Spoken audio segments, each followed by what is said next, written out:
السلام علیکم معزز ناظرین، اگر آپ ہمارے چینل میں نئے ہیں تو ہمارے چینل کو سبسکرائب کر دیں تاکہ ہر نئی آنے والی ویڈیو کا نوٹیفیکیشن آپ کو ملتا رہے۔ حضرت ابن عباس رضی اللہ تعالیٰ عنہ سے روایت ہے کہ نبی کریم صلی اللہ علیہ وسلم نے جبرائیل امین علیہ السلام سے کہا، تمہارے ہماری ملاقات کے لیے اس سے زیادہ بار آنے میں کیا رکاوٹ ہے؟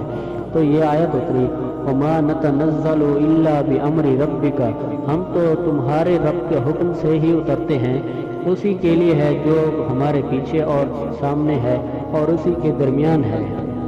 دوسری حدیث ہے کہ حضرت ابو سعید خدری رضی اللہ تعالیٰ عنہ سے روایت ہے کہ نبی اکرم صلی اللہ علیہ وسلم نے فرمایا کہ مومن کو ہی اپنا ساتھی بناؤ اور تمہارا کھانا پرہیزگار ہی کھائے۔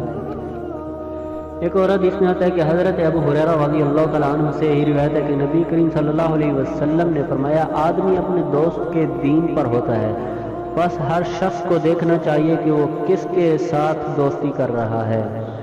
ایک اور حدیث میں ہے کہ حضرت ابو موسیٰ اشعری رضی اللہ تعالیٰ عنہ سے ہی روایت ہے کہ نبی اکرم صلی اللہ علیہ وسلم نے فرمایا، آدمی اسی کے ساتھ ہوگا جس کے ساتھ اس کی محبت ہوگی۔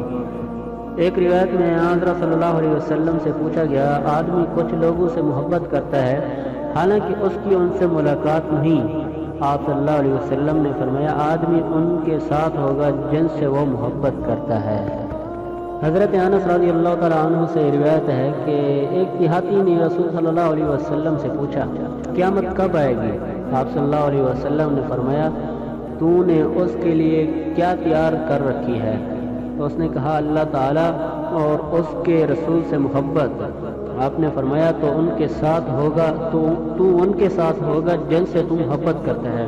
یہ مسلم کے الفاظ ہیں، اور مسلم بخاری کی ایک اور روایت میں ہے کہ دیہاتی نے جواب میں کہا کہ نہ تو میں نے قیامت کے لیے نفلی روزے تیار کی ہیں اور نہ نمازیں پڑھی، نہ نفلی نمازیں پڑھی اور نہ زیادہ صدقہ، لیکن میں اللہ تعالیٰ اور اس کے رسول سے محبت کرتا ہوں۔